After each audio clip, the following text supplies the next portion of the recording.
कर्म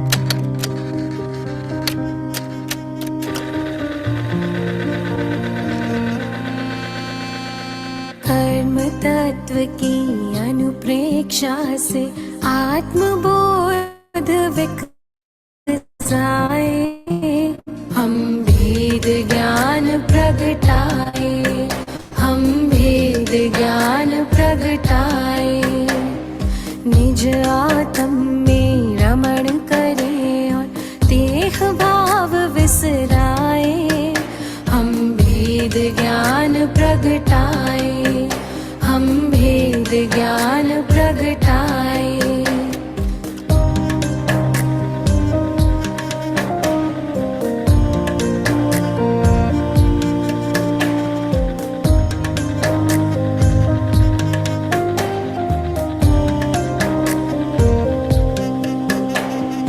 कर्म भिन्न है चेतन क्षीर नीर की भांति, तप का ताप लगे तो बिखरे सोने से ज्यों माटी।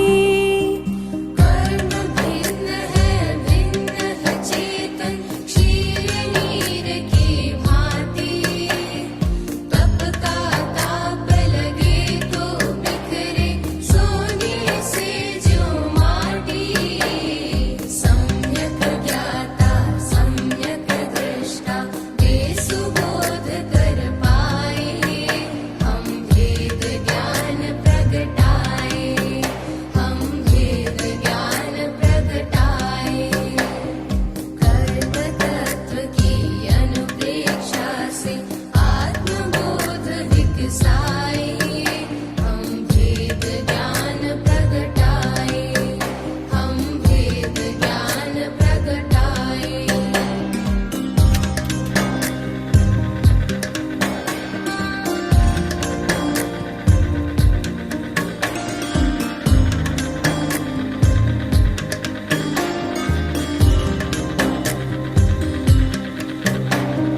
पुण्य भी पत्कल पाप भी पत्कल कर्म भेद ये सारे, बंधते अरु सत्ता में रहते फल दे न्यारे न्यारे।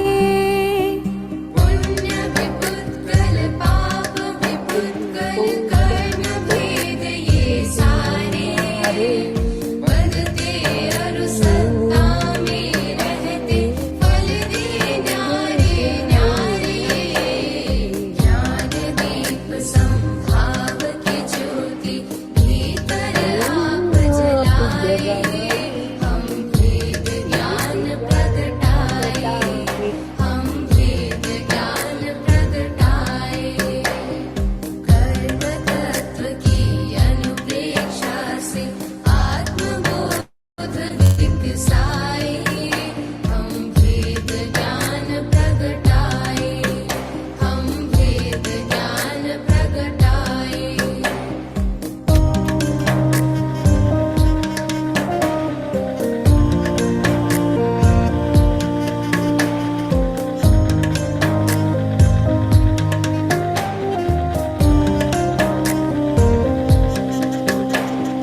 राग द्वेष और मोह तमस का आत्मदेव पर डेरा, कर्म प्रज्ञप्ति को तुम जानो होगा शीघ्र सवेरा। राग द्वेष और मोह तमस का आत्मदेव पर डेरा, कर्म प्रज्ञप्ति को तुम जानो होगा शीघ्र सवेरा। सिंह सत्व के शाश्वत स्वामी शाश्वत धाम को पाए, हम भेद ज्ञान प्रगटाए,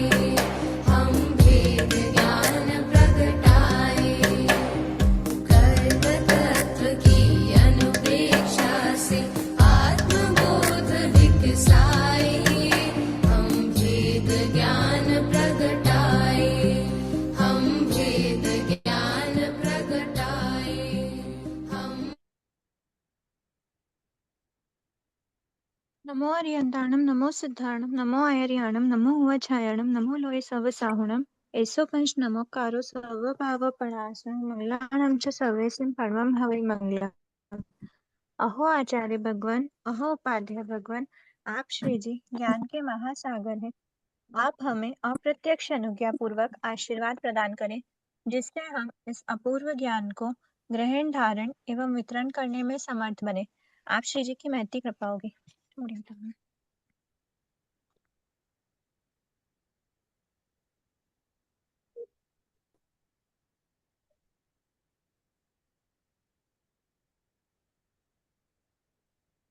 लास्ट क्लास में हम लोगों ने 7th गुण स्थान तक की बात करी थी। आज हमको 8th गुण स्थान देखना है ना। 8th गुण स्थान का नाम क्या है? निवृत्ति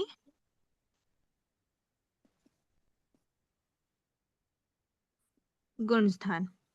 ठीक है, निवृत्ति बादर का क्या अर्थ हुआ? निवृत्ति बादर। ठीक है, ये 8th गुण स्थान है। 9th गुण स्थान कौन सा है? अनिवृत्ति बादर गुण स्थान। ठीक है, और उसके बाद फिर 10th गुण स्थान का जो नाम है उसमें आता है सूक्ष्म संप्राय गुण स्थान। ठीक है, तो मैंने बताया था आपको कि गुणस्थान के जो नाम है उन गुणस्थानों के नाम से ही हम क्या कर सकते हैं, उसको पहचान सकते हैं, है ना। यहाँ पर हमको क्या देखना है, इन तीनों का नाम मैंने एक साथ क्यों लिखा, उसका रीजन ये है, यहाँ पर जो नाम में डिफरेंसेस आ रहे हैं वो ही उस गुणस्थान में डिफरेंस है लगभग। निवृत्ति बादर गुणस्थान, और इसमें सिमिलैरिटी क्या है? इसके नाम में और इसके नाम में सिमिलैरिटी क्या है? एक कौन सी चीज का फर्क नहीं है? सेम है। सेम वर्ड क्या दिख रहा है आपको दोनों नाम में, निवृत्ति बादर में और अनिवृत्ति बादर गुणस्थान में? बादर वर्ड दिख रहा है। ठीक है, इन दोनों के अलावा 10th गुणस्थान के नाम में क्या दिख रहा है? सूक्ष्म। तो यहाँ पर बादर है और यहाँ पर सूक्ष्म, इन दोनों में बादर और यहाँ पर सूक्ष्म। कुछ ये डिफरेंस है 10th का और 8th 9th मिला के, मतलब 8th 9th और 10th में ये डिफरेंस है। 8 + 9 एंड 10th में, इन दोनों में क्या डिफरेंस है? तो वो है बादर और सूक्ष्म का। ठीक है, यहाँ पर कुछ ऐसी चीज है जो बादर के रूप में है और यहाँ पर जो चीज है वो सूक्ष्म के रूप में है। ठीक है, वो क्या है तो वो बताया है यहाँ पर। 10th गुणस्थान पहले हम देख लेते हैं, क्या? सूक्ष्म संप्राय। जहां पर संप्राय, यहाँ संप्राय का क्या अर्थ होता है? संप्राय मीन्स कषाय। तो जहां पर कषाय, ओनली सूक्ष्म कषाय का ही उदय है, वो होता है सूक्ष्म संप्राय गुणस्थान। ठीक है, सूक्ष्म संप्राय गुणस्थान क्या है? जहां पर ओनली सूक्ष्म कषाय, और ये जो कषाय होते हैं, कषाय कितने टाइप्स के होते हैं? 4। उसमें से हमने देखा क्रोध मान माया लोभ। यहाँ पर जो कषाय की हम बात कर रहे हैं वो है लोभ। जहां पर मतलब जिस गुणस्थान में ओनली सूक्ष्म लोभ का उदय रहता है वो गुणस्थान कहलाता है सूक्ष्म संप्राय गुणस्थान, जो 10th गुणस्थान होता है, सूक्ष्म संप्राय गुणस्थान। ठीक है, अब ये सूक्ष्म संप्राय जो गुणस्थान है, इस गुणस्थान की अपेक्षा यहाँ पर वर्ड है बादर। बादर वर्ड होने के कारण ये बता रहा है कि यहाँ पर अगर सूक्ष्म कषाय का उदय है, मतलब ओनली सूक्ष्म लोभ का उदय है, तो इन दोनों गुणस्थानों में बादर कषाय का उदय रहता है, बादर कषाय का उदय भी रहता है।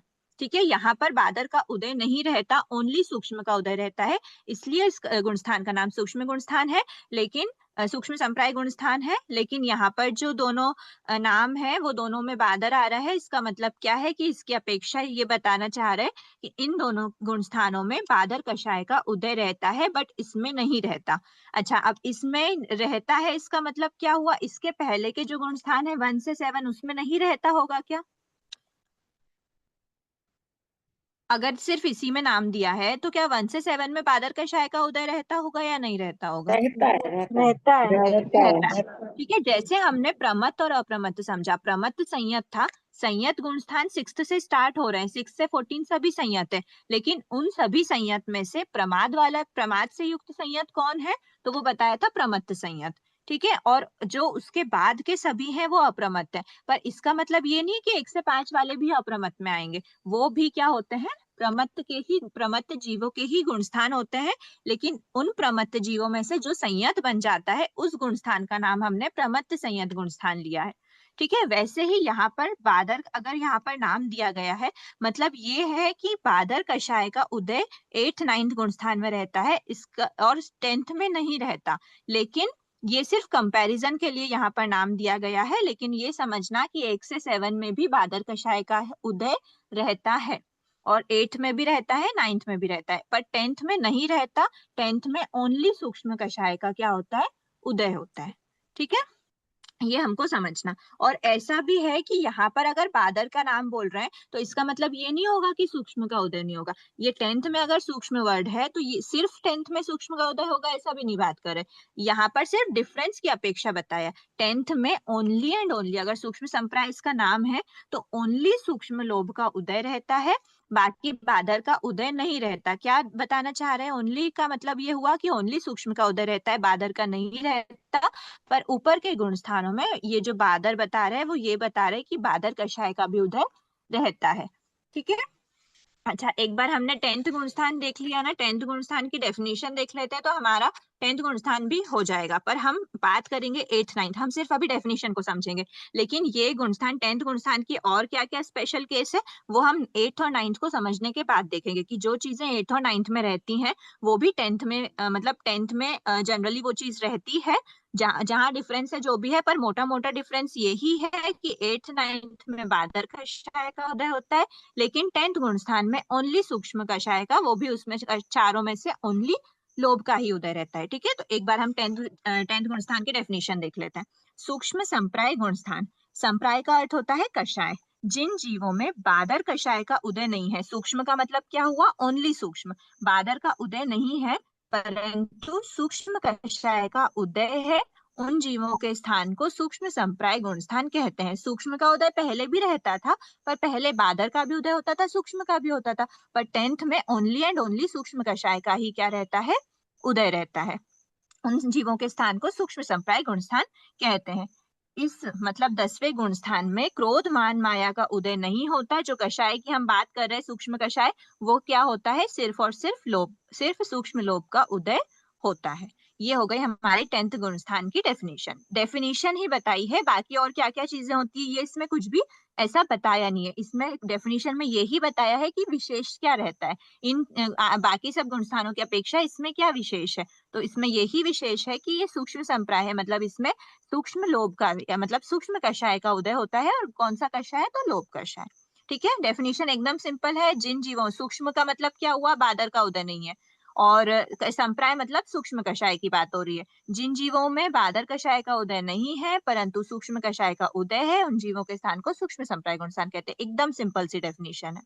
ठीक है, फिर अगर आपसे एडिशनल पूछते हैं कि कौन सा ये जो संप्राय है ये कौन सी संप्राय की, कौन से कषाय की बात हो रही है, तो वो उसके लिए समझाया है कि सूक्ष्म लोभ की बात है, क्रोधमान माया की बात नहीं है। अब हम आते हैं अनिवृत्ति और निवृत्ति। अब जब यहाँ पर बताया है बादर, ठीक है, यहाँ पर आप देखना, हाँ खाना, हाँ खाना प्लीज म्यूट कीजिए।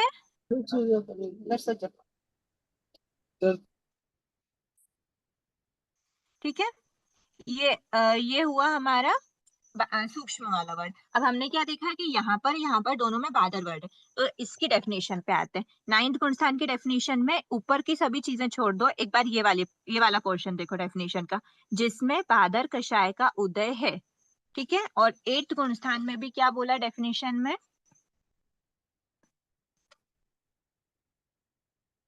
जिसमें बादर कषाय का उदय है। ठीक है, अब ये निवृत्ति और अनिवृत्ति वाला वर्ड जो है वो डिफरेंस बता रहा है, लेकिन दोनों में बादर कॉमन है। इसमें दोनों की डेफिनेशन का सेकंड पार्ट क्या होगा, तथा जिसमें बादर कषाय का उदय है। और सूक्ष्म संप्राय की डेफिनेशन में हमने क्या बोला था, जिसमें बादर कषाय का उदय नहीं है परंतु सूक्ष्म कषाय का उदय।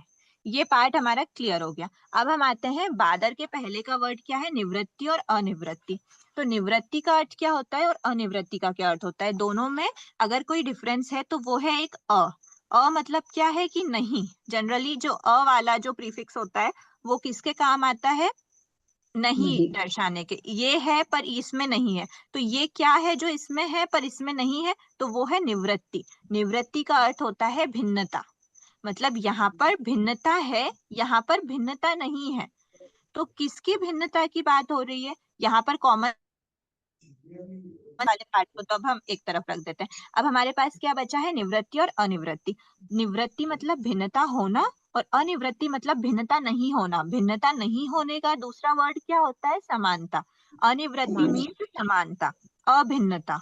अभिन्नता मतलब भिन्नता नहीं होना, मतलब समानता है, सभी सेम है, एकदम सेम। पर निवृत्ति में डिफरेंट है। तो क्या डिफरेंट है, क्या सेम है? तो बताया है कि भावों की बात की गई है। भाव डिफरेंट है, भाव सेम है। यहाँ पर भाव सब डिफरेंट होता है, यहाँ पर सेम होता है। तो अब ये जो भाव डिफरेंट की अपेक्षा बात की गई है, तो ये एक ही जीवों के भाव की नहीं बोला, ये बोला है पास्ट, प्रेजेंट और फ्यूचर। भूत, भविष्य और भूत, वर्तमान और भविष्य। ये क्या है? ये तीन काल है ना? ये तीन काल में जो भी जीव इस गुणस्थान के जिस भी टाइम पर रहेगा, जैसे मान लीजिए ये पूरा 8th गुणस्थान है, ठीक है, और मान लीजिए ये पूरा 9th गुणस्थान है। ये है जो भी जीव, मतलब भूतकाल में जितने जीव रहे हों, वर्तमान काल में जितने जीव रहे हों और भविष्य काल में जितने जीव रहेंगे, कहाँ पर रहेंगे? इस 8th गुणस्थान और 9th गुणस्थान में रहेंगे। 8th गुणस्थान यहाँ से स्टार्ट हुआ। जैसे जैसे टाइम आगे बढ़ा, ये 8th गुणस्थान का फर्स्ट समय है, ये सेकंड समय है, थर्ड समय, फोर्थ समय, फिफ्थ समय, सिक्स समय, सेवन समय, ऐसे करके ये लास्ट समय है, ये सेकंड लास्ट समय है। ये 9th गुणस्थान का फर्स्ट समय, सेकंड समय, third, fourth, fifth, six, seventh, ये लास्ट, ये सेकंड लास्ट, ठीक है। 8th गुणस्थान 9th गुणस्थान में कंसिडर करते हैं एक जीव, मान लीजिए ये है भूतकाल वाला जीव। एक दूसरे जीव को कंसिडर करते हैं जो वर्तमान काल में 8th गुणस्थान में आएगा। 1 2 3 4 5 6, ये लास्ट, ये सेकेंड लास्ट। 9th गुणस्थान 1 2 3 4 5 6 7 8, ये लास्ट, सेकेंड लास्ट, ठीक है। और एक जीव है भविष्य काल में, जो भविष्य काल में 8th गुणस्थान पे आएगा और 9th गुणस्थान पे आएगा, ठीक है। 1 2, ये हो गया सबसे first, second, third, fourth, fifth, ऐसे करके ये सेकेंड लास्ट। 1 2 3 4 5, ये लास्ट है, ये सेकेंड लास्ट, ठीक है। अब देखो क्या होता है, तीन जीव हमने लिए। एक जीव तो है भूतकाल में जो 8th गुणस्थान चढ़ चुका है, 9th गुणस्थान चढ़ चुका है। मान लीजिए कि वो ये जो जीव है, ये मान लेते हैं कि कोई एक जीव है जो 8th गुणस्थान में आया था और उसके बाद फिर वो आगे बढ़ा नहीं बढ़ा, जो भी उसके साथ प्रोसेसिंग हुई। हमको अभी क्या मानना है? सिर्फ एक भूतकाल में कोई जीव ऑलरेडी 8th गुणस्थान पे चढ़ चुका था, ठीक है, और 9th गुणस्थान पे भी चढ़ चुका था। 8th से 9th पे आते हैं, तो 8th से 9th पे आया था, 8th पे भी आया था, 9th पे भी आया था। अभी हम ओनली 8th गुणस्थान की बात करते हैं। 8th गुणस्थान पर कोई एक जीव आया था। वर्तमान वाला जो जीव है वो इस समय, जिस समय हम बात कर रहे हैं, इस समय पर 8th गुणस्थान चढ़ रहा है, 8th गुणस्थान पर है। और भविष्य काल में 8th गुणस्थान पर कोई जीव आने वाला है, ठीक है। ये तीन जीवों की हम बात कर रहे हैं। ऐसे अनंत जीव होते हैं, अनंत जीवों की अपेक्षा हम बात करते हैं, लेकिन क्या अभी हम किसकी बात कर रहे हैं? सिर्फ तीन तरह के जीव। तीन तरह के नहीं, सिर्फ तीन जीवों की बात कर रहे हैं। एक जीव है जो भूतकाल में 8th गुणस्थान चढ़ा था। अब वो जो एक जीव है ना, उसके मान लीजिए वो 8th गुणस्थान के 1 2 3, मान लीजिए थर्ड समय पर था, ठीक है। 8th गुणस्थान के थर्ड समय पर भूतकाल में कोई जीव था। वर्तमान काल में भी 1 2, सॉरी थर्ड नहीं है, फोर्थ हो गया ना, हमने इसको 1 माना, इसको 2 माना, इसको 3 माना और इसको 4 माना। फोर्थ समय पर कोई जीव था। 8th गुणस्थान, वर्तमान में 8th गुणस्थान के 1 2 3 और फोर्थ समय पर कोई जीव है। और इन फ्यूचर भी कोई एक जीव जो 8th गुणस्थान चढ़ने वाला है या फिर इन फ्यूचर चढ़ेगा। 1 2 3 एंड फोर्थ गुणस्थान पर जब फोर्थ समय पर जब आएगा, 8th गुणस्थान के फोर्थ समय पर जब आएगा, वर्तमान वाला जीव 8th गुणस्थान के फोर्थ समय पर है अभी, और भूतकाल में ये वाला जीव 8th गुणस्थान के फोर्थ समय पर था, है और आएगा। ये तीनों जो जीव हैं, इनके जो भाव होंगे ना इस समय पर, जो भाव होंगे, आत्मा के परिणाम होंगे, वो भाव कैसे होंगे? इसके इसके और इसके तीनों के भाव डिफरेंट होंगे। ये जीव के भी, ये जीव के भी और ये जीव के भी सेम समय पर है, सेम गुण स्थान में है, सेम समय पर है, ये भी ये भी ये भी, पर तीनों के भावों में क्या होगी, भिन्नता होगी, मतलब तीनों के भाव डिफरेंट होंगे, दैट इज कॉल्ड निवृत्ति। ठीक है। और जो 9th गुण स्थान है, 9th गुण स्थान में भूतकाल में कोई जीव था, ठीक है, 4th 5th, मान लीजिए ये वाले समय कौन सा हो गया, 1 2 3 4 5 6, 6th समय मान लेते हैं, चलो 6th समय पर कोई जीव 9th गुण स्थान के 6th समय पर पास्ट में था, कोई एक जीव 1 2 3 4 5 6 6th गुण स्थान पर एट प्रेजेंट है, और कोई एक तीसरा जीव 1 2 3 4 5 6 6th समय पर 9th गुण स्थान के 6th समय पर कोई एक जीव आएगा। ठीक है, तो ये 3 तरह के जो जीव हैं, ये जीव 9th गुण स्थान के 6th समय पर था, ये जीव है और ये जीव आएगा। इन तीनों के भाव जो होंगे ना वो सिमिलर होंगे, जो भाव का लेवल, जो आत्मा के भावों का विशुद्धि इस जीव के है, वो इस जीव की भी होगी और इस जीव की भी होगी। सेम लेवल ऑफ भाव, सेम लेवल ऑफ विशुद्धि किसकी होगी, एक जैसे भाव होते हैं इन गुण स्थानों में, कौन से, 9th गुण स्थान में। तो 9th गुण स्थान भाव इसके डिफरेंट होंगे ना, इसके मतलब इन दोनों के भावों को कंपेयर करें तो दोनों का सेम लेवल ऑफ विशुद्धि होगी, सेम भाव होंगे, इन दोनों में भी सेम भाव होंगे, इन दोनों में भी सेम भाव होंगे, क्योंकि वो एक ही समय पर है तीनों, इसलिए। ठीक है, एक ही समय की बात की गई है। तो 3 जीव हैं जिनके भावों में एक ही समय पर सिमिलैरिटी रहती है, मतलब भिन्नता नहीं रहती, उसको बोलते हैं अनिवृत्ति। और भिन्नता होना, निवृत्ति कब है, जब इस जीव के सेम समय पर ये भी जीव था, ये भी जीव है और ये भी जीव रहेगा, पर तीनों जीव के सेम समय पर होने के बावजूद भी क्या है, भावों में डिफरेंस है, भिन्नता है, इसको बोलते हैं निवृत्ति। ठीक है, अब हम आते हैं डेफिनेशन पे।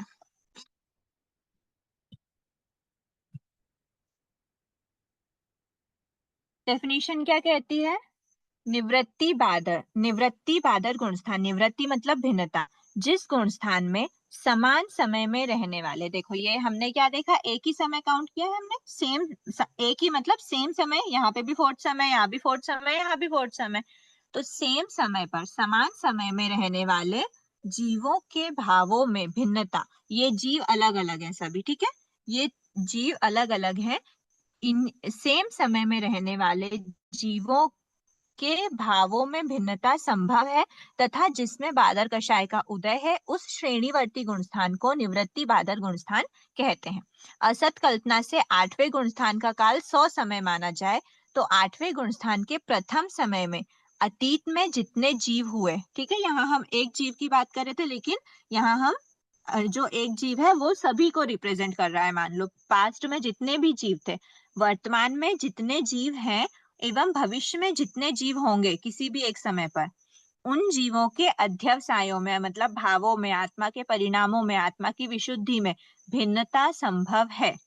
संभव का क्या अर्थ हुआ, हो भी सकता है कि इसका और इसका लेवल, मतलब इसका कोई एक जीव ऐसा था कि भूत में कोई एक जीव है जो वर्तमान में जो जीव है वो भूतकाल में भी कोई एक जीव उस समय पे था, तो उसकी भी वैसी लेवल की विशुद्धि थी, इसकी भी वैसी लेवल की विशुद्धि थी, पर सभी के लिए यूनिवर्सली ऐसा सही नहीं है। भूतकाल में बहुत से जीव ऐसे हुए थे जिनके प्रेजेंट और भविष्य वाले जीवों के अगर कंपैरिजन करें तो उनके भावों में सेम ही समय पर उनके भावों में क्या होगी, डिफरेंस आता है। यूनिवर्सली हो सकता है कि कभी कभी वो मैच कर जाए उनके भाव, क्योंकि जो भाव होते हैं वो भाव मतलब असंख्य टाइप के होते हैं, आत्मा के परिणाम, आत्मा के भाव, लेकिन जीव कितने हैं, अनंत, तो मतलब जो अनंत जीव हैं उनको असंख्य, अगर अध्यवसायों को डिवाइड करना है तो बहुत सारे जीव ऐसे होते हैं जो अध्यवसाय मतलब सेम अध्यवसाय में रहते हैं, तो इसीलिए ये और ये दोनों सेम हो सकते हैं, इसके भाव और इसके भाव सेम हो सकते हैं, पर यहाँ पर कंपलसरी सेम होते ही होते हैं, ये बात है। ये इसमें क्या है, भिन्नता संभव है, डिफरेंस हो सकता है, संभव का अर्थ समझ में आया, संभव मतलब यहाँ पर जीव के डिफरेंट हो, यहाँ इस वाले जीव के डिफरेंट हो, इस वाले जीव के भी सेम समय पर डिफरेंट हो, ऐसा हो सकता है, होते हैं प्लस हो सकते हैं, दोनों बात है। संभव का मतलब क्या होता है कि हो भी सकता है कि इनमें डिफरेंस हो, सिमिलैरिटी के चांसेस हैं, बिल्कुल है, सिमिलैरिटी भी होती होगी, लेकिन अगर डिफरेंस की चांसेस हैं, मतलब डिफरेंस हो सकता है यूनिवर्सली, तो हम क्या बोलेंगे कि इसमें भिन्नता संभव है। और अगर भिन्नता संभव है मतलब ये निवृत्ति हुई है, निवृत्ति बादर गुण स्थान। ठीक है, दूसरे तीसरे आदि प्रत्येक समय के लिए भी इसी प्रकार समझना। ठीक है, ये हो गया हमारा 8 गुण स्थान। अब इसमें बात कैसी आती है, ये जो 3 जीव है, मतलब 3 जीवों की हमने बात करी, सेम समय की हमको बात करना है, ये डेफिनेशन का बहुत बड़ा पार्ट है, समान समय में रहने वाले।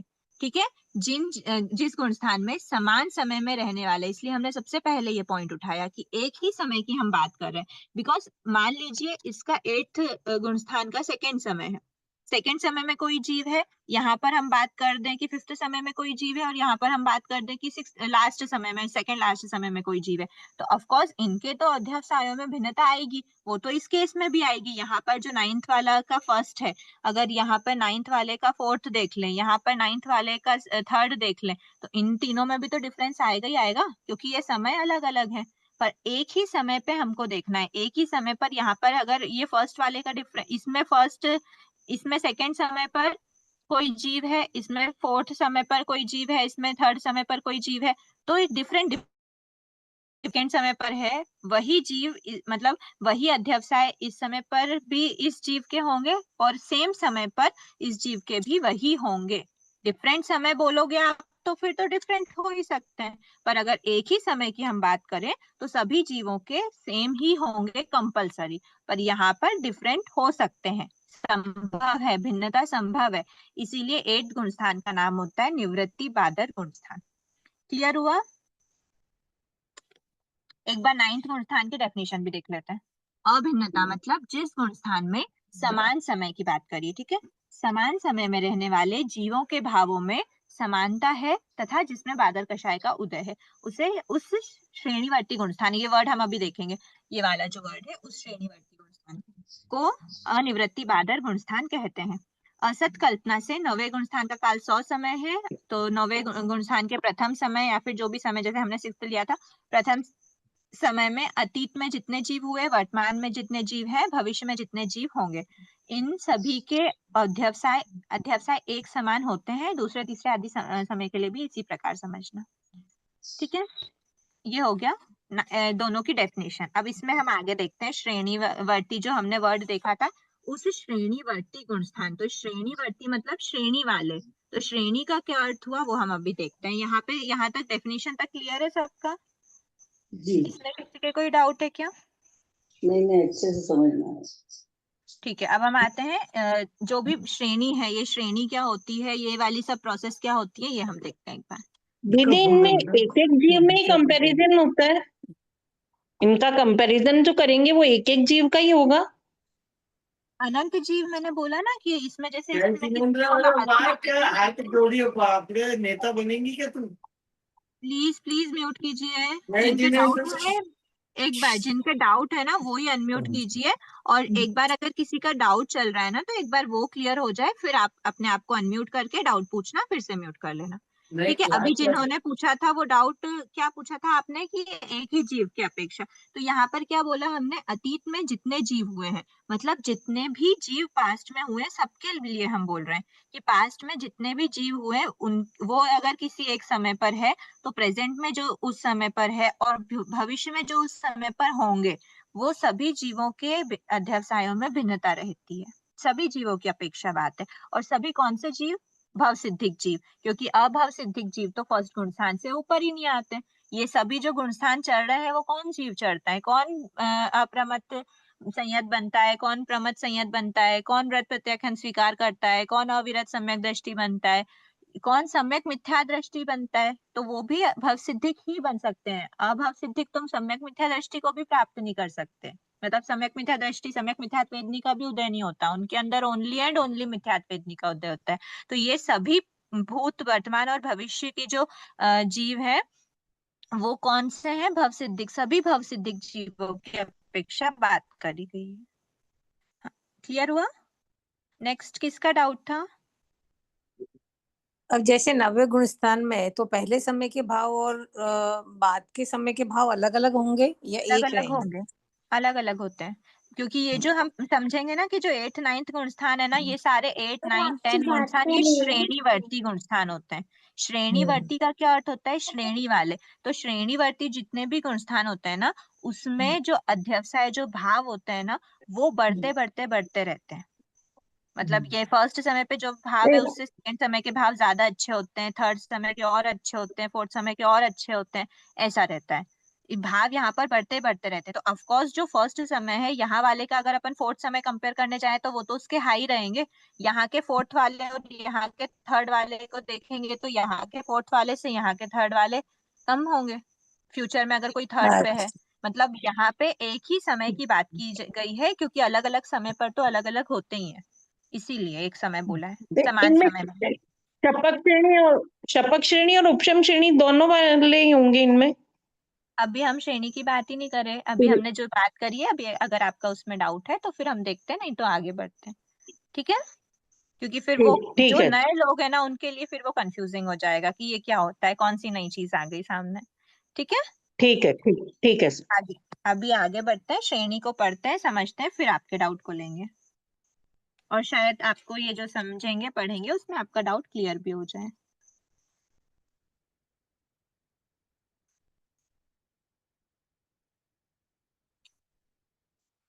अब निवृत्ति बादर गुणस्थान 8 एंड अबव जो गुणस्थान होते हैं 8 9 10, ये गुणस्थान क्या कहलाते हैं? ये गुणस्थान कहलाते हैं श्रेणीवर्ती गुणस्थान।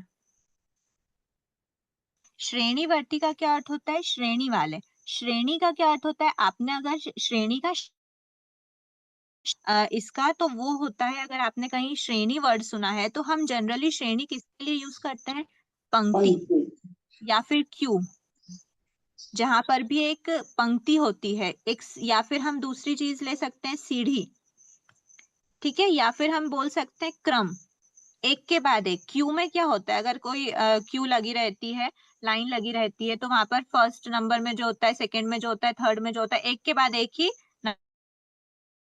इसी प्रकार से श्रेणी का क्या अर्थ हुआ? एक पंक्ति क्रमबद्ध पूर्वक। ऐसा नहीं है कि पहला ही इसको चांस मिल गया, बीच में से इसको चांस मिल गया, पहले फर्स्ट को चांस मिलेगा फिर सेकंड वाले को मिलेगा नंबर आएगा। ठीक है, तो इस प्रकार होता है, इसको बोलते हैं श्रेणी।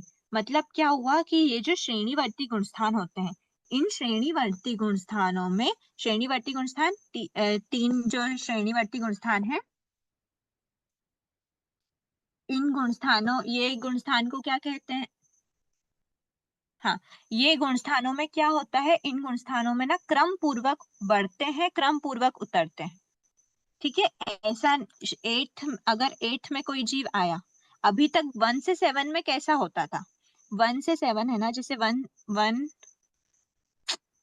अरे 1 2 3 4 5 6 7 8। अच्छा, एक बार हम नीचे से ऊपर से नीचे, मतलब नीचे से ऊपर लेते हैं, जैसे गुणस्थान होता है वैसे लेते हैं हम। 1 2 3 4 5 6 7 8 9 10 11 12 13 14 एंड मोक्ष। ठीक है, तो अब होता क्या है? फर्स्ट गुणस्थान से कोई जीव फर्स्ट से सेकंड में जा सकता है क्या? चलो अब मैं आपसे पूछती हूँ, जितना आपको पता होगा, जो चीज मैं पढ़ा चुकी हूँ वो तो मैं आपसे पूछूंगी, है ना? फर्स्ट से सेकंड में जा सकते हैं क्या? नहीं जा सकते ना फर्स्ट से सेकंड, क्योंकि सेकंड वाला गुणस्थान ही हमेशा वो गुणस्थान ही ऐसा होता है जो फर्स्ट में आता है। कौन आता है सेकंड गुणस्थान में? ऊपर के औपशमिक सम्यक्त वाले जीव। मिथ्यात्वी जीव कभी भी सेकंड में नहीं आते, तो सेकंड से फर्स्ट में जाते हैं। फर्स्ट से थर्ड में जा सकता है जीव, फर्स्ट से फोर्थ में भी जा सकता है, फर्स्ट से डायरेक्ट फिफ्थ में भी जा सकता है, फर्स्ट से डायरेक्ट सिक्स्थ में भी जा सकता है, फर्स्ट से डायरेक्ट सेवेंथ में भी जा सकता है। फिर नहीं जाएगा आगे। क्रम से जाना जरूरी नहीं होता। ठीक है, फिर सेकंड वाला जीव तो फर्स्ट में जाता है, थर्ड वाला इसमें भी फर्स्ट में भी चल जाए, थर्ड वाला फोर्थ में भी चला जाए, फोर्थ वाला जो जीव होता है वो फर्स्ट में भी जा सकता है, थर्ड में भी जा सकता है, फिफ्थ में भी जा सकता है, सिक्स्थ में, सेवंथ में, ये सब इधर उधर जा सकते हैं। फिफ्थ वाला जीव फोर्थ में भी जा सकता है, फर्स्ट में भी जा सकता है, सिक्स्थ में भी जा सकता है, सेवंथ में भी जा सकता है, सिक्स्थ वाला फिफ्थ, फोर्थ, थर्ड, और फर्स्ट इसमें भी जा सकता है, सेकंड में भी जा सकता है। और सेवंथ वाला भी क्या होता है, सेवंथ वाला भी डायरेक्ट फर्स्ट में जा सकता है या फिर सिक्स्थ में जा सकता है, फिफ्थ, फोर्थ, थर्ड, ऐसे ये जो होता है ना, कहीं से भी किस में भी जा आ सकते हैं। ठीक है, कहाँ तक चलता है ये सब? फर्स्ट से सेवंथ फर्स्ट तक। से सेवंथ तक, पर ये कितनी सेकंड में सारी नहीं होता। खिचड़ी बन गई। ये खिचड़ी सिर्फ 1 से 7 तक होती है, यहाँ पे बहुत व्यवस्थित होते हैं। 8 से 9 में ही जाएगा, 9 से 10 में ही जाएगा, 10 से 11 में जाएगा और 12 में जाएगा। 12 से 13 में ही जाता है, 13 से 14 में ही जाता है, 14 से मोक्ष ही जाता है। अगर वापस आना है तो देखो, ये तो यहाँ से तो वापस आते नहीं है। 12, 13, 14 प्लीज म्यूट कीजिए ना जिनके बैकग्राउंड से डिस्टरबेंस है, और अगर आपके डाउट नहीं है तो भी प्लीज म्यूट कीजिए। एक बार के लिए आपको रेस्पॉन्स करना है तो अनम्यूट कीजिए बिल्कुल। 12, 13, 14 से तो कोई जीव नीचे उतरता ही नहीं है। अगर 12 पे कोई भी जीव पहुंच जाए ना, वो 13 पे जाता है, 14 पे जाता है, मोक्ष जाता है, अगर कोई 12 को पहुंच जाए तो। पर 11 वाला जो जीव होता है ना, वो नीचे आ सकता है। तो 11 वाला जीव, ऐसा नहीं होगा कि वो डायरेक्ट 9 पे आ जाए, 8 पे आ जाए। 11 वाला जीव पहले 10 पे आएगा, 10 से वो 9 पे आएगा, 9 से वो 8 में आएगा, और फिर 8 से वो 7 पे जाता है, 7 वाला भी 8 पे जाता है। मतलब 8 पे कौन आता है, तो वो 7th वाला ही आता है। 6th वाला कभी 8 पे नहीं जाएगा, 5th वाला कभी 8 पे नहीं जाएगा, क्योंकि 8 ने व्यवस्थित अपने व्यवस्था बना के रखी है कि मेरे पास कौन आएगा, मुझसे पहले वाला। 7th वाला ही 8 पे जाएगा, और 8th वाला ही फिर 9th पे जाएगा, 9th वाला ही 10th पे आएगा। और अगर ये होता है, ये जो ऊपर ऊपर ऊपर जाते हैं ना, 7th से 8 पे, 8 से 9 पे, 9 से 10 पे, इस ऊपर जाने की प्रोसेस को बोलते हैं आरोहण। देखो, ये क्या है, श्रेणी। श्रेणी क्या था, सीढ़ी। आपने देखा ना कि अगर ये यहाँ पर क्या हो रहा है, सीढ़ी चढ़ रहा है ना, 7th गुण स्थान है, 7 से ऊपर सीढ़ी, एक एक एक एक कदम क्या हो रहा है, एक एक एक एक सीढ़ी ऊपर चढ़ते जा रहे हैं। ऊपर चढ़ने को क्या बोलते हैं, आरोहण। तो ये सीढ़ी का ऊपर चढ़ना मतलब श्रेणी आरोहण। श्रेणी आरोहण में क्या होता है, 7 से 8 पे आते हैं, 8 से 9 पे जाते हैं, 9 से 10 पे जाते हैं, ऐसे क्रम पूर्वक होता है। और यहाँ पर जब हम उतरने की बात करते हैं, 11 से 10 पे आएगा, 11 से डायरेक्ट 9 पे नहीं आएगा, 11 से डायरेक्ट 8 पे नहीं आएगा, 11 से डायरेक्ट 7 पे नहीं जाएगा, 11 से पहले 10 पे आएगा, 10 से 9 पे आएगा, 9 से 8 में आएगा, 8 से फिर वो 7 में जाएगा।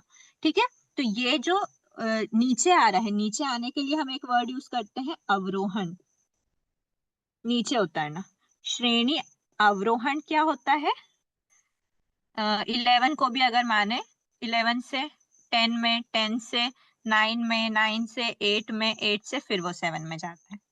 ये होता है श्रेणी आरोहण और श्रेणी अवरोहण। ठीक है, तो ये क्या हुआ, इसको हम एक वर्ड बोल सकते हैं क्रम पूर्वक, एकदम ऑर्डर से। तो जब ऑर्डर से जीव चढ़ता है, मतलब आगे के गुण स्थानों में क्रम पूर्वक जाता है, या फिर आगे के गुण स्थानों से क्रम पूर्वक नीचे के गुण स्थानों में आता है, इन दोनों प्रोसेस में क्रम पूर्वक वर्ड बहुत इंपॉर्टेंट है। क्रम पूर्वक होने के कारण ही ये गुण स्थान क्या कहलाते हैं, श्रेणीवर्ती गुण स्थान कहलाते हैं। ठीक है, ये वाला पैराग्राफ हो गया हमारा। श्रेणी मतलब पंक्ति, सीढ़ी, क्रम। पहले से गुण स्थान से दूसरे गुण स्थान, ये वाली चीजें बोल रहे हैं। एक गुण स्थान से दूसरे गुण स्थान में क्रम पूर्वक जाने का कोई नियम नहीं है, यहाँ पर कोई भी कैसे भी जा सकता है, आ सकता है। तो क्रम पूर्वक एक से दूसरे गुण स्थान में क्रम पूर्वक जाने का कोई नियम नहीं है। यथा जैसे कोई गुणस्थान कोई जीव पहले गुणस्थान से सीधे 7वें गुणस्थान में जा सकता है, परंतु 7वें से आगे, 7 से आगे 8वें गुणस्थान, जो 8वें से मतलब 7वें से आगे जो भी है आगे के गुणस्थान, उनमें जीव क्रम पूर्वक ही जाता है। इस जाने को क्या बोलते हैं, श्रेणी आरोहण। और आगे के गुण स्थानों से जीव क्रम पूर्वक ही नीचे के गुण स्थानों में आता है, इसे कहते हैं श्रेणी अवरोहण। श्रेणी दो, ऐसी जो श्रेणी होती है, ये क्रम पूर्वक चढ़ना और क्रम पूर्वक उतरने वाली। तो ये जो जीव चढ़ता है और ये उतरता है, इस क्रम पूर्वक चढ़ने और उतरने में 2 टाइप होते हैं, उपशमक श्रेणी और शपक श्रेणी। क्षमा याचना, चढ़ने में 2 टाइप होते हैं, उतरने में 2 टाइप नहीं होते, क्योंकि जो शपक श्रेणी होती है ना, ये सेकंड जो वर्ड है, ये यहाँ से जीव कभी भी उतरता नहीं, ओनली उपशमक श्रेणी वाला जीव ही क्या करता है, चढ़ता है और फिर उतरता है। लेकिन शपक श्रेणी वाला जीव चढ़ता है अगर, तो वो चढ़ता है, मैं आपको अगर ध्यान में हो यहाँ पर मैंने 10 से क्या लिया, 10 से 11 भी लिया, 10 से 12 भी लिया, 11 से 12 नहीं लिया था, 11 से वो कंपलसरी नीचे आता है, पर 10 से बिना 11 को टच करे वो डायरेक्ट 12 में जा सकता है। और अगर एक बार वो 10 से डायरेक्ट 12 में चला गया तो वो डायरेक्ट 12 में गया, मतलब 13, 14 और मोक्ष होगा कंपलसरी। तो 10th से अगर कोई 12, 13, 14 और मोक्ष में जा रहा है तो वो होती है शपक श्रेणी। और उपशमक श्रेणी कौन है, 10th से 11th में गया, 11 से वापस 10 में आया, 9 में आया, 8 में आया, 7 में आया, वो नीचे गिरता है। मतलब श्रेणी आरोहण और श्रेणी अवरोहण दोनों कार्य उपशमक श्रेणी में होते हैं, लेकिन शपक श्रेणी में ओनली आरोहण होता है। 7, 8, 9, 10, 12, 13, 14 मोक्ष, ऐसा होता है शपक श्रेणी में। ठीक है, उसमें 11 गुणस्थान नहीं होता शपक श्रेणी में, क्योंकि 11 से कंपलसरी नीचे आना पड़ता है, वो हम आगे देखेंगे 11 गुणस्थान में। प्लस अभी श्रेणी में भी हम उसको डिस्कस कर लेंगे, जो दो टाइप की श्रेणी है, उपशमक श्रेणी और शपक श्रेणी। ठीक है, अब वो जो दो टाइप की श्रेणी है ना, उसके पहले हम देखते हैं कि जो हमारा सबसे स्टार्टिंग का 8th गुणस्थान है उसमें होता क्या क्या है। मतलब सबसे पहले क्या होता है जिसके कारण ये आगे इतना स्ट्रिक्ट रूल है, क्योंकि अगर इतने स्ट्रिक्ट रूल में कोई जीव जा रहा है तो उसकी आत्मा की विशुद्धि भी कितने हाई लेवल की होगी। तो वो ऐसी हाई लेवल की जब विशुद्धि आत्मा की रहती है, मतलब ऊपर के गुणस्थानों में जीव चढ़ता है, तो उसकी आत्मा में बहुत बहुत बहुत सारी प्रोसेस होती है। उसके विशुद्धि कर जो आत्मा की विशुद्धि होती है, भावों की विशुद्धि होती है, आत्मिक परिणामों की विशुद्धि होती है। उन विशुद्धि के कारण ना वो अपने कर्मों के साथ बहुत ज्यादा छेड़छाड़ करता है। जो उसके कर्म प्रदेश हैं, जो उसने ऑलरेडी बांध लिए, क्योंकि अब उसका टारगेट क्या है, ऊपर ऊपर ऊपर गुणस्थानों में चढ़ना। ऊपर के हो सकता है वो अगर शपक श्रेणी में होगा तो वो तो मोक्ष के ही पास में जा रहा है, और अगर वो शपक श्रेणी नहीं भी है, अगर वो उपशमक श्रेणी भी है, उपशमक श्रेणी के होने के बाद भी अगर उपशमक श्रेणी भी है तो भी क्या होता है, वो जीव टॉप के गुणस्थानों में तो जा रहा है ना। 11 गुणस्थान भी टच करना कोई सामान्य बात नहीं होती है, अगर उपशमक जीव भी हो तो भी 11 गुणस्थान भी अगर वो टच कर रहा है तो भी वो बहुत हाई लेवल का कोई एक ऐसा प्रोसेस कर रहा है। तो उसके लिए उसको क्या होना चाहिए, उसकी आत्मा में बहुत सारे लेवल की क्या होनी चाहिए, प्रोसेस होनी चाहिए, हाई लेवल की बहुत सारी प्रोसेस होनी चाहिए। तो वो सभी प्रोसेस कहाँ पर स्टार्ट होती है, मतलब कहाँ पर होती हैं, तो वो बताया है कि 8th गुणस्थान में होती हैं।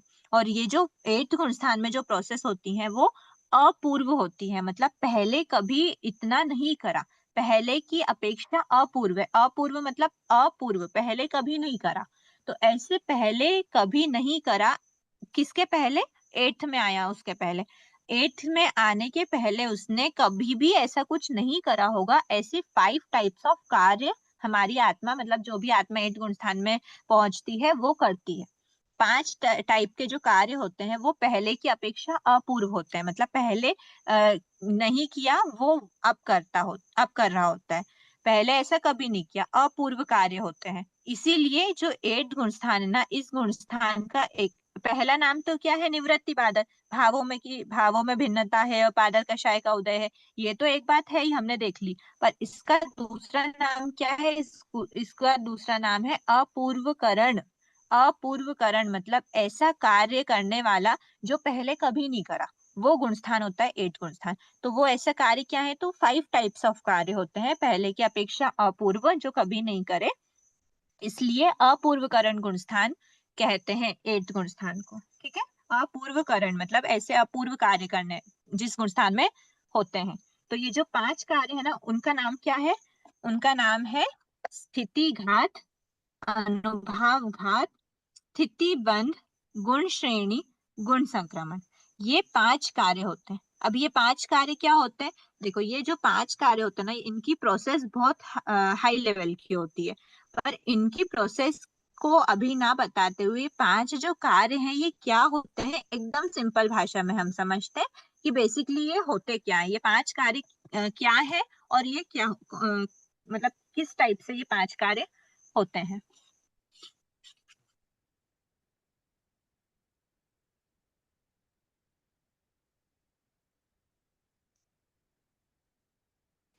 सबसे पहला कार्य है स्थिति। अच्छा, आपने एक बात ध्यान में रखी होगी,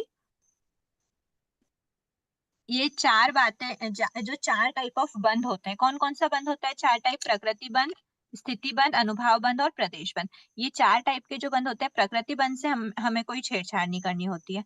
प्रदेश बंध की भी हम विशेष कुछ करते नहीं है। जैसे हमने आयुष्य कर्म में भी देखा था कि स्थिति कम की जा सकती है, प्रदेश पूरा भोगना पड़ता है ना? तो प्रदेशों को तो पूरा भोगना पड़ता है का क्या अर्थ हुआ? प्रदेश तो पूरे की पूरे आत्मा से बाहर निकलना कंपलसरी है।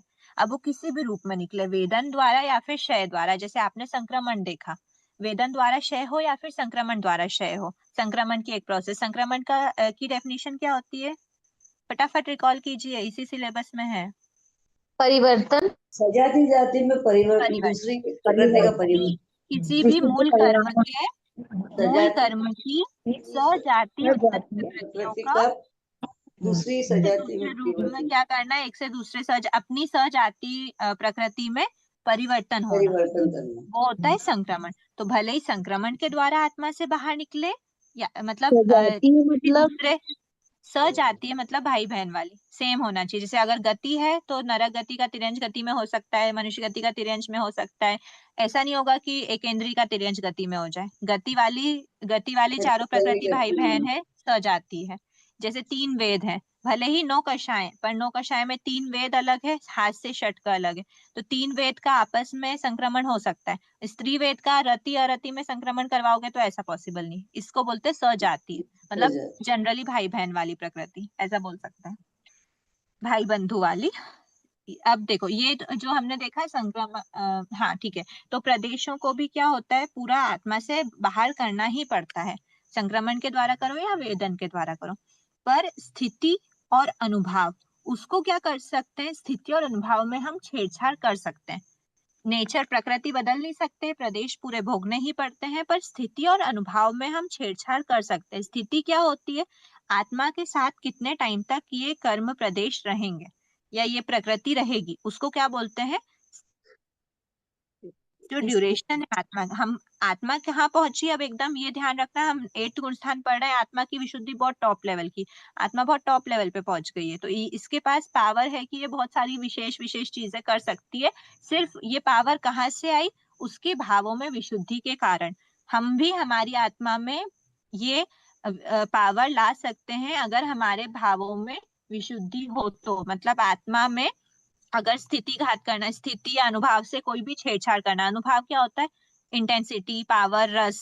तो किसका रस? फल देने का। कर्म के प्रदेश में फल देने की जो पावर होती है, वो उससे, उस पावर को हाई और लो करने का काम भी आत्मा का ही होता है। और उस स्थिति मतलब कितने टाइम तक वो रहेगी, उसको भी हाई और लो, मतलब हाई कर नहीं सकता, लो करने का क्या हो सकता है? आत्मा में पावर हो सकती है। आत्मा को ये पावर कैसे मिलती है? उसके भावों की विशुद्धि के कारण। हमारे भी यही लक्ष्य होना चाहिए कि हमारे भी भावों में विशुद्धि हो, ताकि हम भी अपनी स्थिति को कम कर सकें। हम भी जो फल देने की शक्ति है, जितना इंटेंसिटी के साथ वो हमारे कर्म हमारे उदय में आएंगे, उस पावर को हम क्या कर सके? कम कर सके। तो हमारी टारगेट यही होना, भावों में विशुद्धि हो। ठीक है। तो अभी क्या होता है? 8th गुण स्थान में स्थिति घात होता है। उसके बाद दूसरा प्रोसेस है अनुभव घात। प्रोसेस नहीं, दूसरा कार्य है, प्रोसेस नहीं बोलेंगे इसको। ये 5 कार्य की बात करें कि ये 5 कार्य होते हैं। तीसरा है स्थिति बंध, चौथा है गुण श्रेणी, और 5वां है गुण संक्रमण।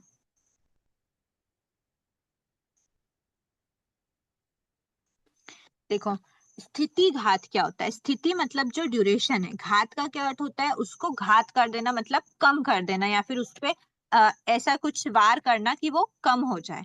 तो स्थिति का घात करना, यहाँ पर घात का मतलब बताया है कम करना। स्थिति का घात मतलब स्थिति को कम करना। तो कौन सी स्थिति को कम करते हैं हम? तो जो ऑलरेडी हमारे अंदर कर्म प्रेजेंट होंगे, उन्हीं को ही तो हम कम कर पाएंगे। जो बाहर, जो अभी हमने कर्म जिनको बंध करा ही नहीं है, जिन कर्म प्रदेशों को आत्मा से बांधा ही नहीं है, उसकी स्थिति को हम कैसे कम करेंगे?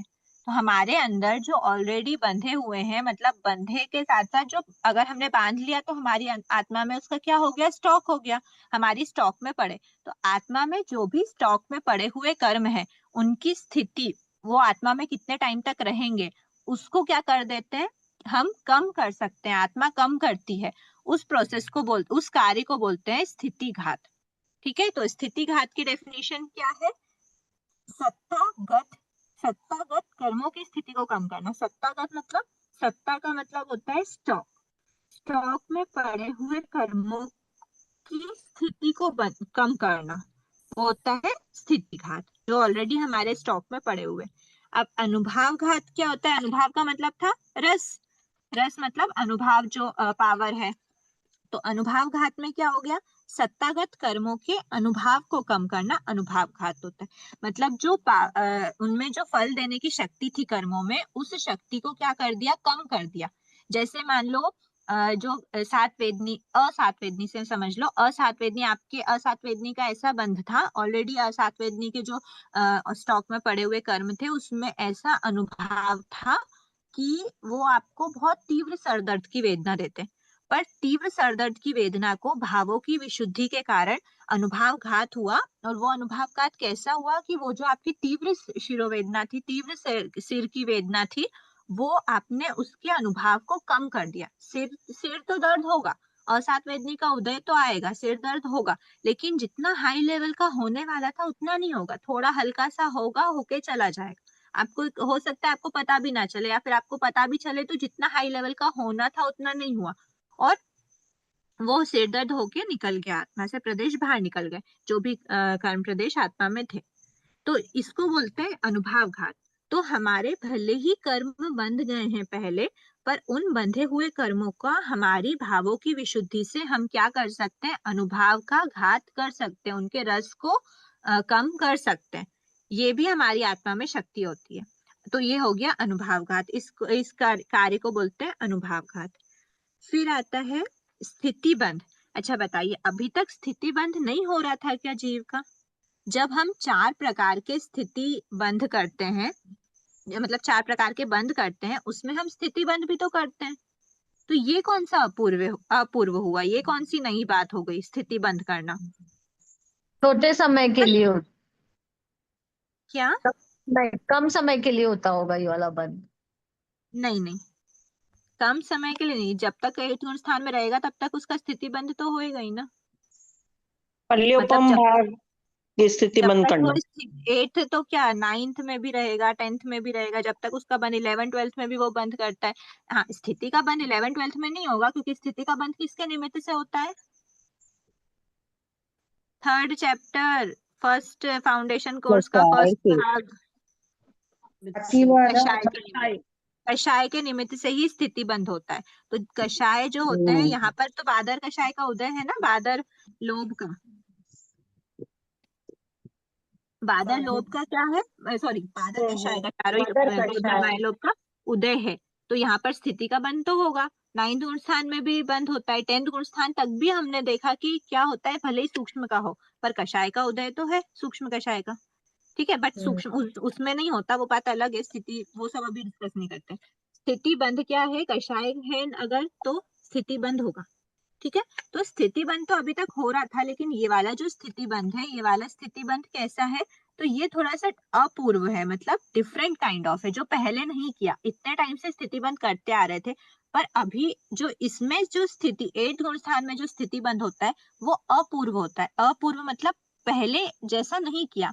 तो क्या होता है, पहले हम अनादि का मतलब अनादि या फिर जैसे भी क्षणिक भी अगर हम देखें, तो अभी तक स्थिति बंध, इस समय पे स्थिति बंद हुआ, इस समय पर भी स्थिति बंद हुआ, इस समय पर भी हुआ, इस समय पर उसकी जैसी मर्जी होती थी आत्मा की, वैसी वैसी स्थिति का वो बंद करवाता था। जैसे मान लो कि इसमें इतनी स्थिति का बंद हुआ, सेकंड समय पर स्थिति थोड़ी कम है, थर्ड समय पर स्थिति थोड़ी और ज्यादा है, फोर्थ समय पर और ज्यादा है, फिफ्थ समय पर उसके बराबर है, सिक्स्थ समय पर बहुत कम हो गई, सेवंथ समय पर थोड़ी ज्यादा हो गई। उसकी जैसी मर्जी से थी वैसी वैसी वो स्थिति का क्या कर रहा था, बंद कर रहा था। लेकिन 8 गुण स्थान में जब जीव आता है ना, अपूर्व करण गुण स्थान में, अपूर्व करण में जैसे ही वो प्रवेश करता है, ठीक है, अभी 7th गुण स्थान में था, यहाँ से 7th से आया 8th गुण स्थान में उसने प्रवेश किया। 8th गुण स्थान में प्रवेश करते ही फर्स्ट समय जो है, फर्स्ट समय में पूर्व की अपेक्षा, मतलब अभी तक क्या है, यहाँ पर देखो 7th गुण स्थान में स्थिति बंध जो हो रहा था, इसको ना ऐसे समझते हैं निषेध के माध्यम से।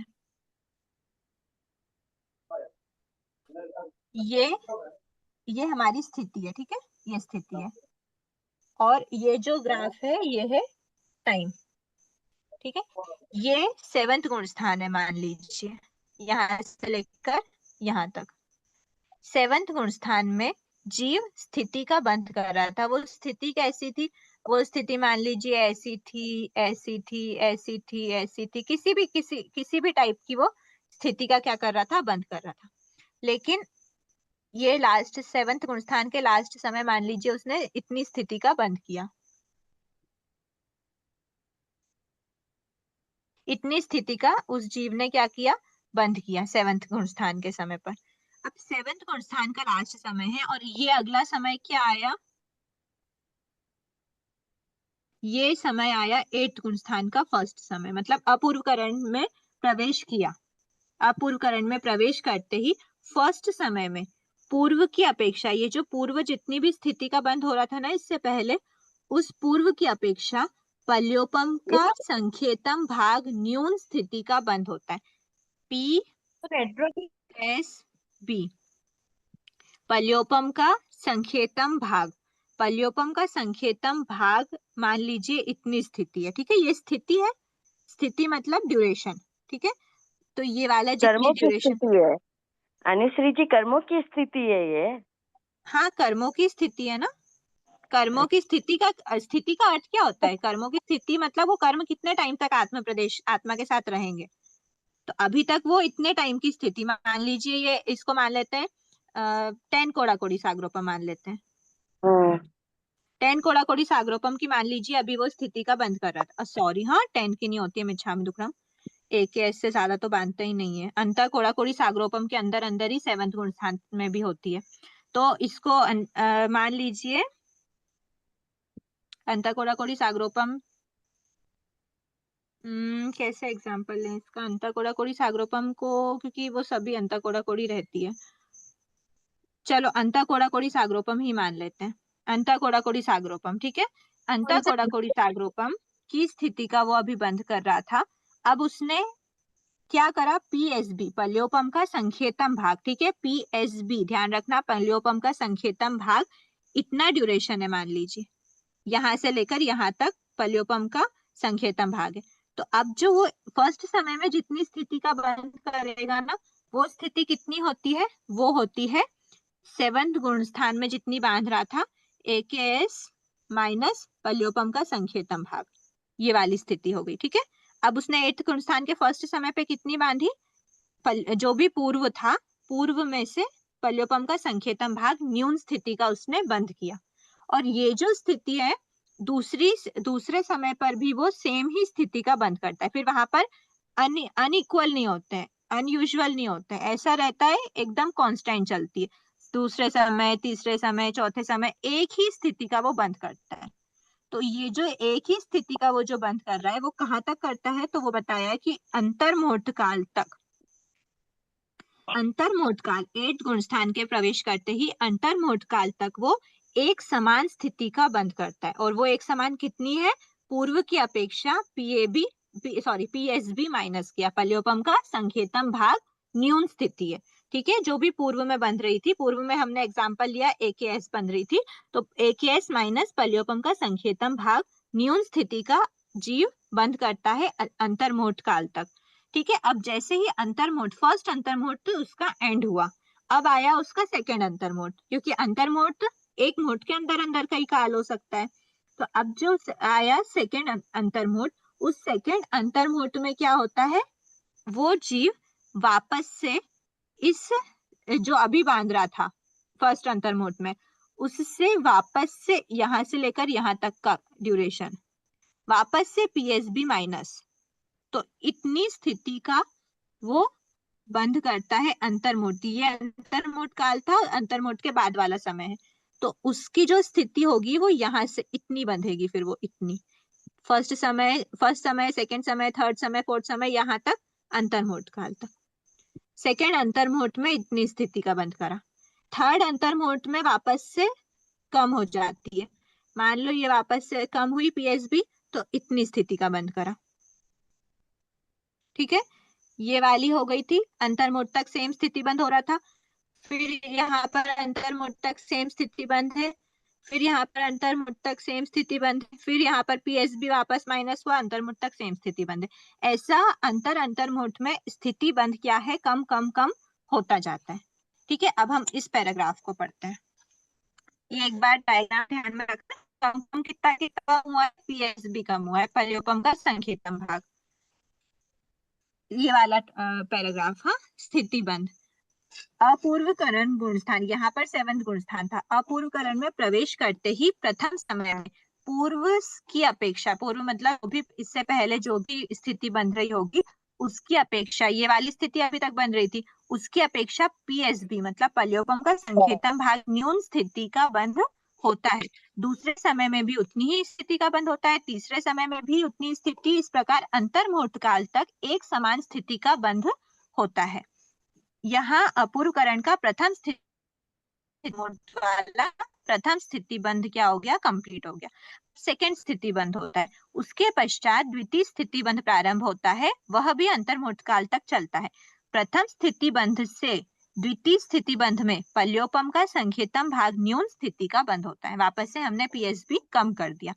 इस प्रकार प्रत्येक स्थिति बंध में क्रमशः पल्योपम का संकेतम भाग न्यून स्थिति का बंध होता है। ये इस टाइप का जो इस एक इक्वल मतलब एक व्यवस्थित क्या बोल सकते हैं, मतलब एक व्यवस्थित स्थिति बंध जो होता है उसकी अपेक्षा बोला है कि ये भी कार्य क्या है, स्थिति बंध का कार्य भी अपूर्व होता है 8th गुणस्थान में। अभी तो रैंडमली कोई भी स्थिति का जीव बंद कर देता है, पर यहाँ पर 8th अपूर्वकरण में प्रवेश करने के बाद वो एक फिक्स्ड स्थिति जितनी पहले बांध रहा था 7th के लास्ट समय के बाद, उसके बाद जीव पीएसबी माइनस करता जाता है पर्योपम का संकेतम भाग न्यून स्थिति का, और वो स्थिति हर कभी नहीं बनती, वो अंतर्मुहूर्त काल तक सेम स्थिति बनती है। फिर अंतर्मुहूर्त बाद वो सेकंड द्वितीय स्थिति बंद होता है, तृतीय स्थिति बंद होता है, चतुर्थ स्थिति, ऐसे स्थिति बंद वो करता रहता है। ऐसे कितने स्थिति बंद करता है अपूर्वकरण में, तो बताया है कि हजारों स्थिति बंध, ऐसे एक नहीं, दो नहीं, चार नहीं, हजारों स्थिति बंध अपूर्वकरण में जीव करता है। ये हो गया उसका स्थिति बंध वाला कार्य। अब हम आते हैं गुण श्रेणी में। गुण श्रेणी क्या होता है, गुण मतलब यहाँ पे जो गुण वर्ड है उसको हमको समझना, गुण मतलब मल्टीपल, ठीक है, गुणाकार रूप से। तो कितने गुणाकार मतलब गुण, कितने गुण, तो बताया है असंख्य गुणाकार रूप से। देखो क्या होता है, ये हमने देखा था ना निषेक,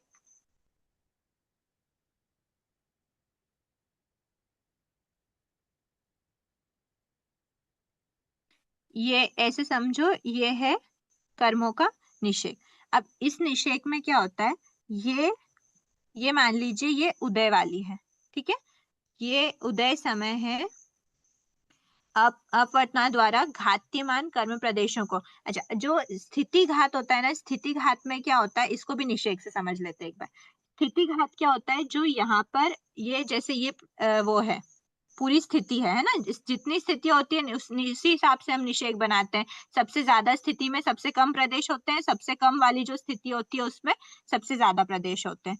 तो ये हमने एक निषेक बनाया जिसमें इतनी स्थिति थी। अब इस स्थिति का क्या होता है, घात होता है, ये स्थिति को कम करते हैं। ये स्थिति इतनी मैक्सिमम थी, या फिर इसके ऊपर और मान लेते हैं, इतनी मानते हैं, ठीक है, यहाँ तक की उसकी स्थिति थी। तो इस स्थिति को कम करा, मतलब ये टोटल स्थिति थी उससे कम कर दिया। मान लो ये और ये वाला पार्ट क्या करना है, हमको हटाना है। इस स्थिति, अगर हमको स्थिति कम चाहिए, मतलब ये जो ऊपर के प्रदेश है, इन प्रदेशों को हमको क्या करना पड़ेगा, हटाना पड़ेगा। जब हम इन प्रदेशों को हटाएंगे तभी जाके तो हमारी स्थिति कम होगी। तो इन प्रदेशों को अगर हमको हटाना है तो वो प्रदेश को हटाने की प्रोसेस क्या कहलाती है, उस प्रोसेस को कहते हैं स्थिति घात होना, स्थिति घात करना, ठीक है। तो ये जो स्थिति घात हम करते हैं, मतलब इन प्रदेशों को हटाते हैं, तो ये प्रदेश हट के कहाँ जाते हैं? तो बताया है कि ये प्रदेश हट तो जाते हैं, पर ये वाले जो प्रदेश हैं, ये इनका क्या कर रहे हैं, हम घात कर रहे हैं। तो ये घात करने वाले प्रदेशों के लिए एक वर्ड होता है घात्यमान। जैसे बद्धिमान मतलब बांधे जाने योग्य, जो बांधे जा रहे हैं, वैसे ही घात्यमान जिनका घात हो रहा है। तो ऐसे घात्यमान कर्म प्रदेशों को क्रम पूर्वक, मतलब एक के बाद एक क्या करना, इसको फिर ऐसे क्रम पूर्वक कहाँ पर लाना, असंख्य गुणाकार रूप से स्थापित करने को गुण श्रेणी कहते हैं। यहाँ पर स्थापित कर दिया, यहाँ पर अगर 2 स्थापित करे तो यहाँ पर 4 स्थापित कर दिए, यहाँ पर 8 भी क्या, डायरेक्ट 16 भी बोल दूं, 25 भी बोल दूं, मतलब असंख्य इंटू असंख्य के रूप में बोलने की कोशिश कर रहे हैं। असंख्य गुणाकार मतलब मल्टीपल, असंख्य मल्टीपल टाइम्स में क्या करते हैं, इनको अरेंज कर देते हैं नीचे लाकर। तो ये जो गुण श्रेणी बनती है ना, ये थोड़ा इस टाइप की, मतलब निषेध के उल्टी रहती है, ये ऐसी बनती है ये, क्योंकि यहाँ पर सबसे कम थे, यहाँ पर उसका असंख्य गुणा है, यहाँ पर उसका और असंख्य गुणा है, यहाँ पर और असंख्य गुणा है। तो ऐसे असंख्य गुणाकार रूप से क्या कर देते हैं, जो घात्यमान कर्म प्रदेश है उनको स्थापित कर देते हैं। इस प्रोसेस को बोलते हैं गुण श्रेणी। जो घात्यमान जो कर्म प्रदेश है जिनका स्थिति घात किया जा रहा है, ऐसे प्रदेशों को क्या कर देते हैं, असंख्य गुणाकार रूप में स्थापित कर देते हैं। तो वो फटाफट क्या होते हैं, आत्मा से बाहर निकलते जाते हैं। मतलब जो प्रदेश बाद में जो उदय आते हैं, जिनकी स्थिति बहुत टाइम तक रहने वाले थे, उनको पहले यहाँ पर क्रम पूर्वक मतलब ये, इससे ये वाला असंख्य गुण है, इससे उसका ऊपर वाला असंख्य गुण है, उससे उसका ऊपर वाला असंख्य गुण है। तो ऐसा असंख्य गुणाकार रूप से स्थापित करने को गुण श्रेणी कहते हैं। तो ये प्रोसेस किसके द्वारा होती है, तो वो अपवर्तना एक ऐसी प्रोसेस है जिसके द्वारा क्या होती है, अपवर्तना मतलब ऐसे सिंपल भाषा में अगर हम समझे तो एक विशेष पुरुषार्थ से क्या किया जा रहा है, जो बाद में उदय में आने वाले होंगे उनको फटाफट आत्मा से बाहर निकालने के एक प्रोसेस है। जो बाद में बहुत लंबे टाइम तक हमारे आत्मा में रहने वाले थे, ऐसे प्रदेशों को फटाफट निकाला जा रहा है। तो ये एक अच्छी तरह की प्रोसेस होती है। ये अपवर्तना के द्वारा क्या होता है, कर्म प्रदेश जो घात्यमान कर्म प्रदेश है उनको क्रम पूर्वक असंख्य गुणाकार रूप से स्थापित करने को गुण श्रेणी कहते हैं। फिर गुण संक्रमण क्या होता है, 5वां कार्य, वो भी एक बार देख लेते हैं। गुण संक्रमण मतलब, संक्रमण का अर्थ होता है परिवर्तन होना, कन्वर्ट करना। तो अत्यंत विशुद्ध परिणाम में, अभी तक जैसा परिणाम हमारा, मतलब ये छोटे लेवल्स के गुण स्थानों पे वैसे परिणाम हमारे आए नहीं थे।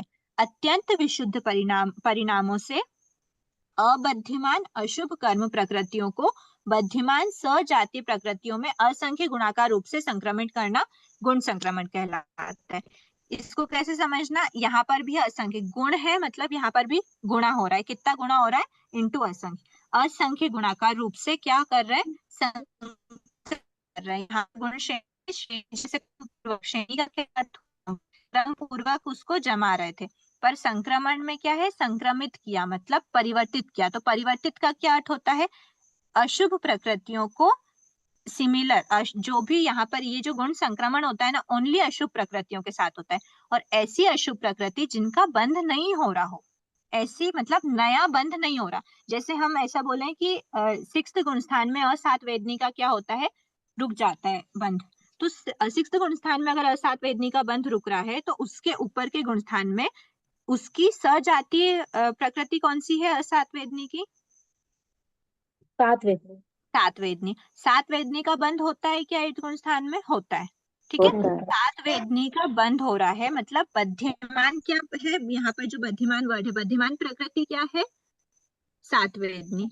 अब सात वेदनी का मतलब बद्धिमान सजाति प्रकृति, सजाति किसकी है, जिस अशुभ प्रकृति की हम बात कर रहे हैं। हमने बात किसकी करी, असात की बात करी। तो ऐसी असात जो अशुभ कर्म प्रकृति है, उसका वो अबद्धिमान है, मतलब उसका बंध नहीं हो रहा है 8th गुण स्थान में।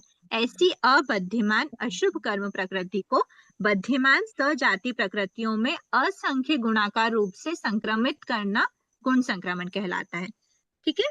ये हो गया गुण संक्रमण की डेफिनेशन। गुण संक्रमण की डेफिनेशन, और ये कब होता है? अत्यंत विशुद्ध परिणामों में। ठीक है, फर्स्ट पार्ट क्या है डेफिनेशन का? अत्यंत विशुद्ध परिणामों में किसको कर रहे हैं संक्रमण? अशुभ का अपनी सजाति प्रकृति में। तो अबद्धिमान, और वो जो अशुभ प्रकृति है वो अबद्धिमान है, उसका इस समय बंध नहीं हो रहा। तो अबद्धिमान अशुभ कर्म प्रकृतियों को बद्धिमान सजाति प्रकृति में असंख्य गुणाकार रूप से संक्रमित करना गुण संक्रमण कहलाता है। गुण है इसलिए असंख्य गुणाकार वर्ड भी यूज करना। दीदी प्लीज नोट कीजिए। ठीक है, ये हो गया हमारे 5 कार्य। तो जो ये 5 कार्य होते हैं ना, ये 5 कार्य पूर्व की अपेक्षा मतलब पहले की अपेक्षा अपूर्व होते हैं। तो इसीलिए इस गुणस्थान को क्या कहते हैं? अपूर्वकरण गुणस्थान भी कहते हैं। ठीक है, दीदी एक बार फिर आज से इतना ही बताइए रखते ना, हैं मैम।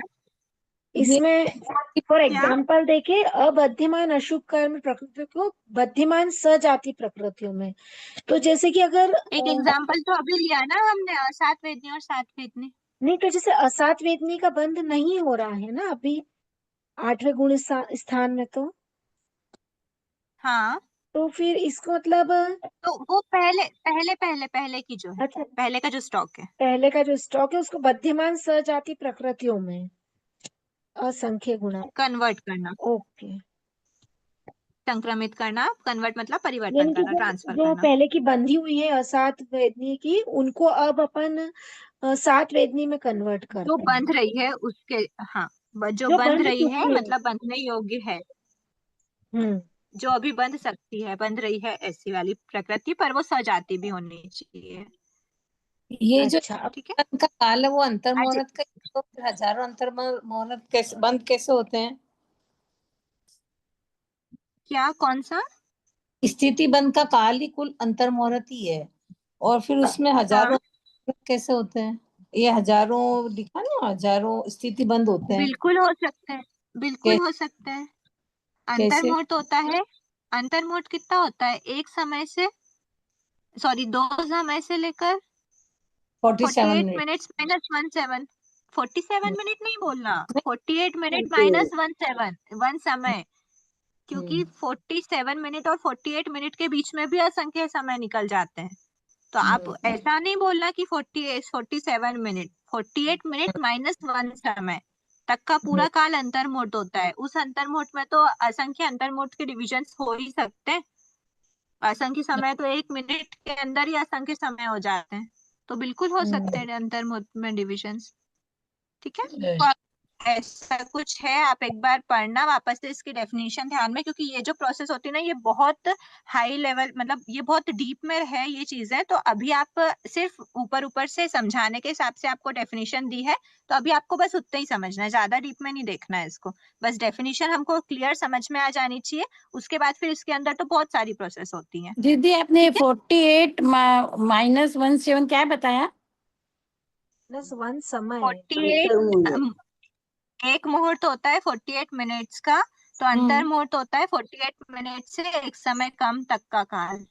अच्छा। ठीक है, दीदी अपवर्तना का मतलब क्या अच्छा, होता है? अपवर्तना एक ऐसी प्रोसेस होती है जिसके माध्यम से जो कर्म है ना, उन कर्मों को मतलब पहले ही आत्मा से जल्दी बाहर निकाल दिया जाता है, कर्म के प्रदेशों को। एक स्पेशल अच्छा, प्रोसेस होती है, ठीक पुरुषार्थ दीदी, विशेष है। ठीक, धन्यवाद, जय श्री। अहो आचार्य भगवान, अहो उपाध्याय भगवान, आपकी कृपा से जो ज्ञान हमने सीखा है वह ज्ञान हमारे भीतर विनय की अभिवृद्धि करे, सहनशीलता का विकास करे, सरलता को बढ़ाए, हम निष्प्रिय बने, अनासक्त बने, पांचों इंद्रियों पर विजय प्राप्त करें, शीघ्र ही परम वितरागता को प्राप्त करें। हमसे हुई अविनय साधना के लिए क्षमा करें। सभी से क्षमा याचना। जय जिनेन्द्र। पेपर कब है भाई दीदी? 20 जुलाई। नहीं, टेस्ट जो होने वाला था। टेस्ट पेपर नेक्स्ट थर्सडे रखने के भाव रखते हैं। अच्छा। मैडम आपने जो ये पुराने क्वेश्चन भेजे थे ना, अपना 1 और 2 के 100 क्वेश्चन भेजे 50-50 करके, उसकी आप वर्ड कॉपी भेज सकते हो क्या? ये पीडीएफ है। पीडीएफ हाँ जी, पीडीएफ पीडीएफ मिल गई थी ना उसकी, पीडीएफ हाँ, दोनों बार भेज हाँ, दी मिल थी। गई 100 हाँ, दोनों क्वेश्चन नहीं, मिल गए 100। उसको पीडीएफ की वर्ड कॉपी भेज सकते हो, पीडीएफ नहीं चाहिए, वर्ड कॉपी भेज सकते हो। पीडीएफ में क्या ज्यादा जीबी होती है और वर्ड कॉपी में कम, आधी जीबी हो जाती है। एक 17 जीबी है, एक 25 जीबी है, 24 जीबी है उसमें। मैं एक बार देखती हूँ, अगर उनको वापस से कम एमबी में हो जाती है तो मैं आपको हाँ, कम एमबी क्या वापस वो से डालने के लिए हम प्रिंट निकालते हैं, मेल करते हैं, प्रिंट नहीं निकलता फिर उसका। ठीक है सर। समय थैंक यू याचना, जय जिनेंद्र। थैंक यू समय